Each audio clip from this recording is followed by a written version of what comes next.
Yes, it is good to be back in St. Joe. This is where it all began for me.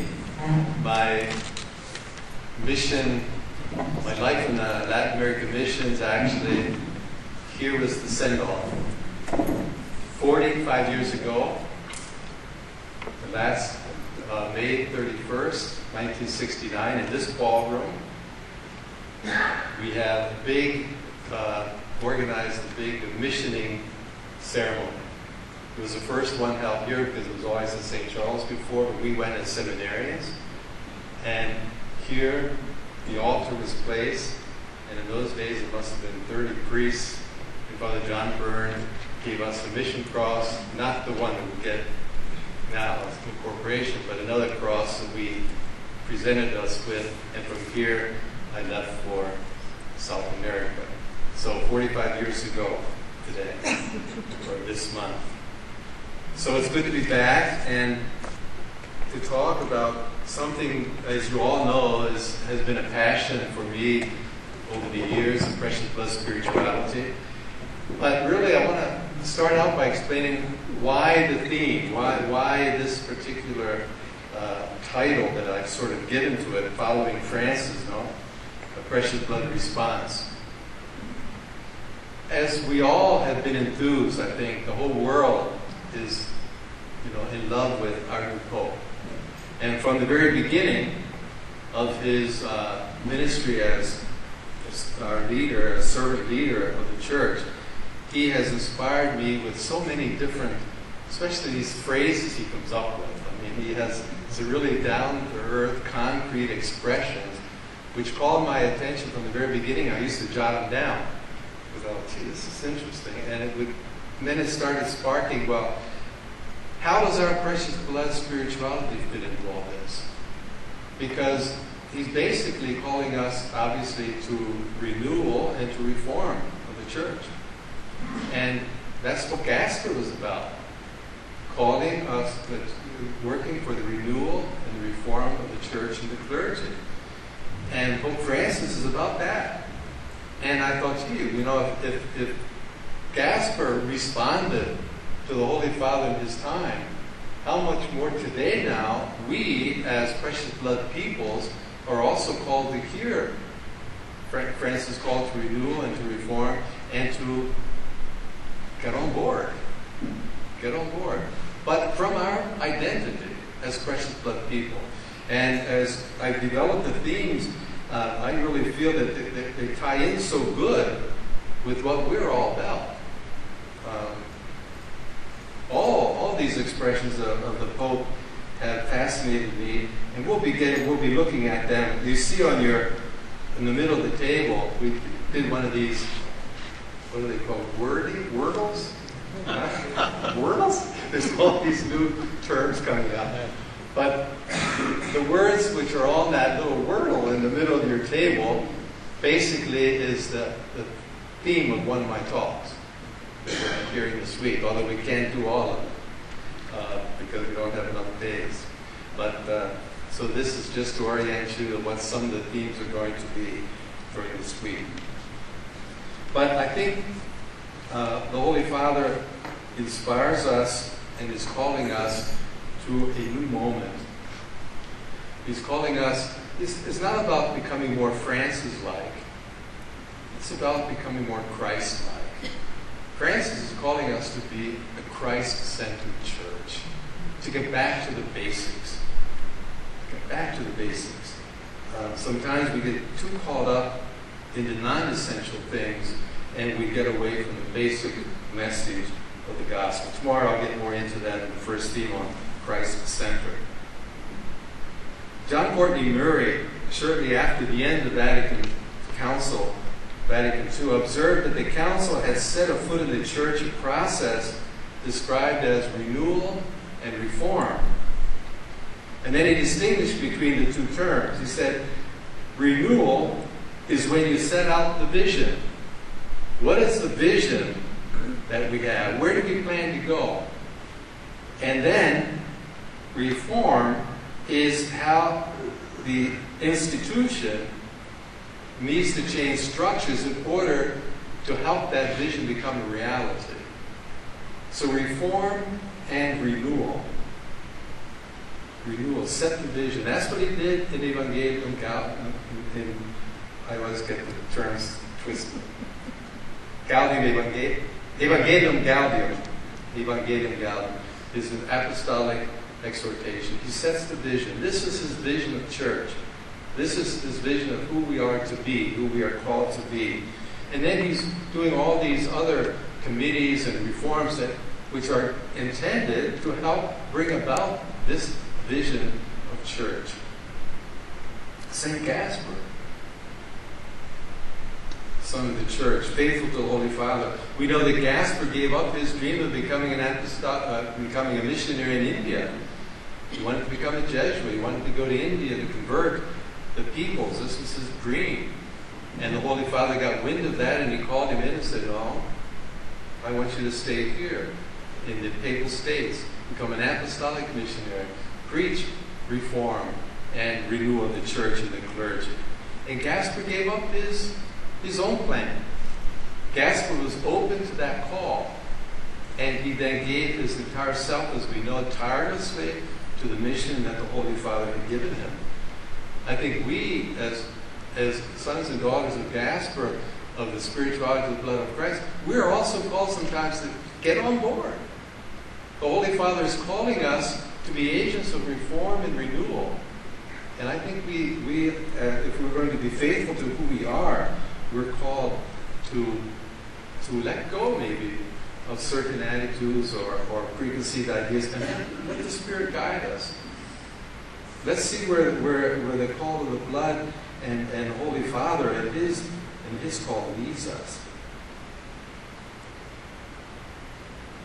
In the 13th century, St. Francis of Assisi had a mystical experience that changed his life. He was coming back from Rome, and then he had this vision, this old rundown church in San Damian. And in that church was a crucifix. And Francis went in, and he heard the voice, Christ talking to him from that crucifix. Rebuild my church. Rebuild my church.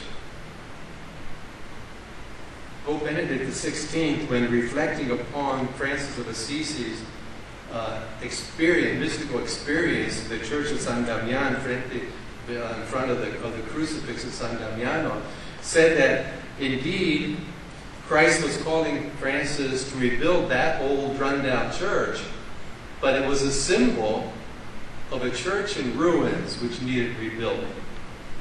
And Francis of Assisi was called to rebuild and to renew not just that stone structure at San Damiano, but to also to contribute to the renewal of the church.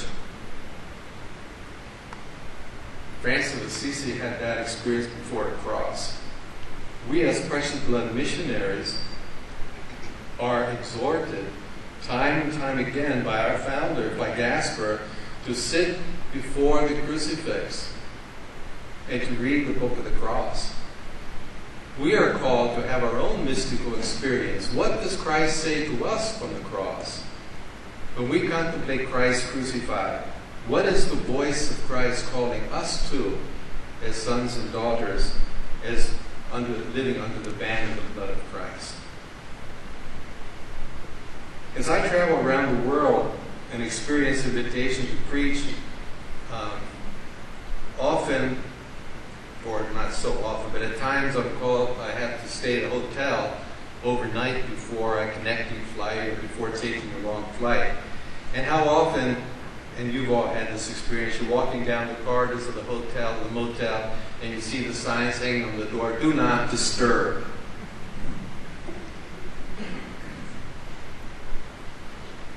Do not disturb. A thought that makes me think sometimes. I have to reflect, how many times when I have on the door of my room an invisible sign, "Do not disturb." I just close the door because I got to get that. I have a thought and I got to get it on paper before I forget it. Or I have this project I got to finish. I'm meeting a deadline. We close the door. We don't want anyone to knock on that door at that time. Do not disturb. But what we do sometimes in our lives because of our busyness, we can also do with God. Do not disturb. We're too centered upon ourselves. We're too worried about what we have to do, about our projects. And we know from Revelation that God Christ stands at the door and He knocks. And if we open the door, He will come in, sit with us, share with us, break bread with us. But often we have that door closed. And I think a retreat is a time when it's time to, take that do not disturb sign off of our hearts, of our lives, and open the door to let Christ in so that Christ can share our lives and Christ can speak to us. It's a special time. It's a special time to set aside our busy agendas, and we all have them, to open the door to Jesus and to rest. Also, if we're sitting in front of the crucifixion, rest in the open heart of Jesus. I love that image of the open heart of Jesus. And I'm so glad because in the last General Assembly, we used that image and we stated that that open heart is an image for us of hospitality. The open heart from which the blood poured forth on the cross creates a safe space for us to be, where we can be and rest in God, where we can unburden ourselves, where we can be who we are and know that we are loved and embraced by God.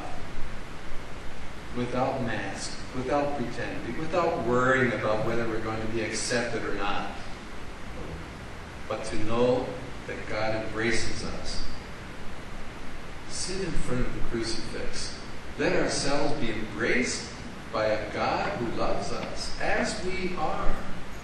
As we are. We don't have to earn God's love. We can't do that. God's love is a gift.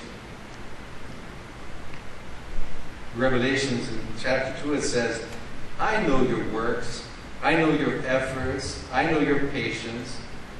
You have undergone a lot for my cause, but I have something against you. You have abandoned your first love. Sometimes our busyness and our commitments are our worst enemies sometimes, in a sense, because we tend to stray from our first love. We are so busy about doing that we forget that it is about being in God's love and God's presence. I remember one time in Santiago when I was rector of the school. It was a pretty busy time in my life. As rector, we had, from morning till night and weekends, commitments all the time. And I remember one Saturday, the lady came to the office Saturday morning and she said, Father, could you come to our group in the parish to give a talk in the afternoon? And I said, oh gee, today I got an agenda that's completely full. And she kept insisting, and I was getting a little desperate. So finally I got out my agenda and I said, look, I'm not making it up. Look at what I have today. And she said, oh, but between 3 and 4 you have an hour.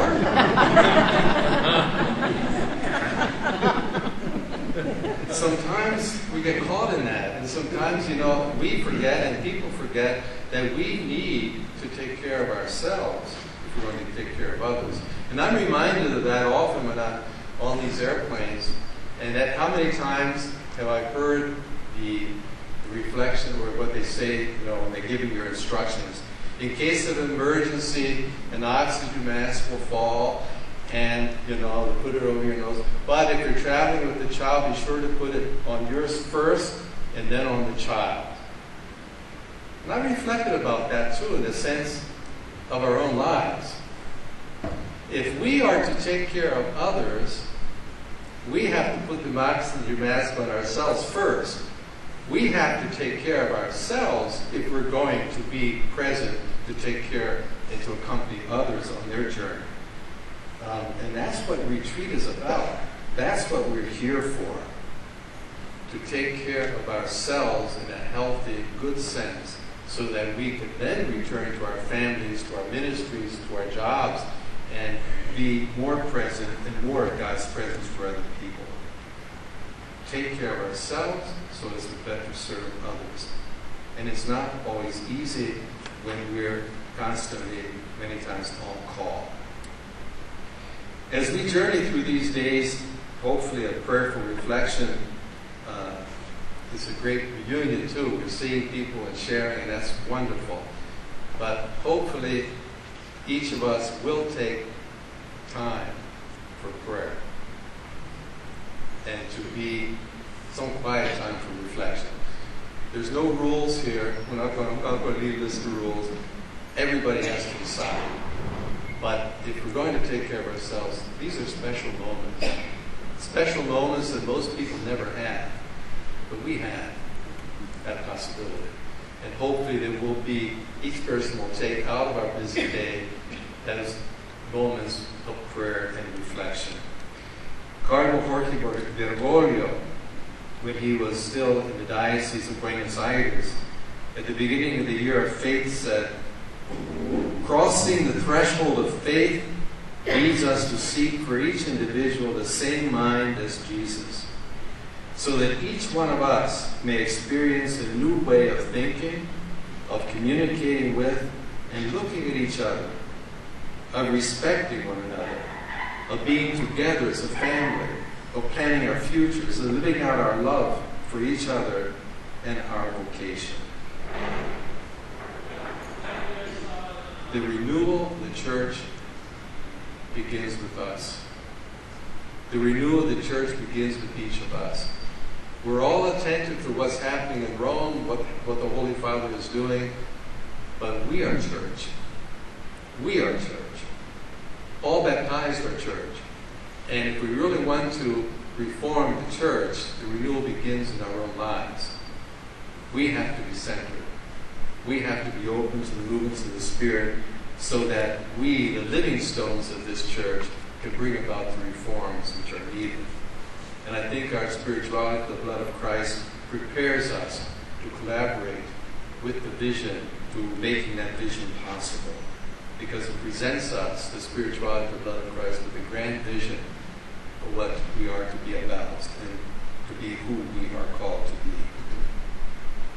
So I pray for that during these days that we will be joined together in a spirit of openness to God, that we'll take time to sit in God's presence and to just rest in God, to unburden ourselves, and let God speak to us. Let God speak in the silence of our hearts, and hopefully there'll be maybe one word spoken. Thousands of words you're going to hear. It's just one word that touches your heart and you take home with you. It's worth it. Maybe that's just one word tucked in the middle of all the rest. That one special word God has for you and for me. But let's be open to hear that word and to receive it. With this in mind, this evening, this is all for this evening. We're going to pass now and pray. We're going to make our prayer together. We thought that it would be good to have two spaces. So we're going to go right over here where we'll gather in our prayer space this evening. So let's go there to continue.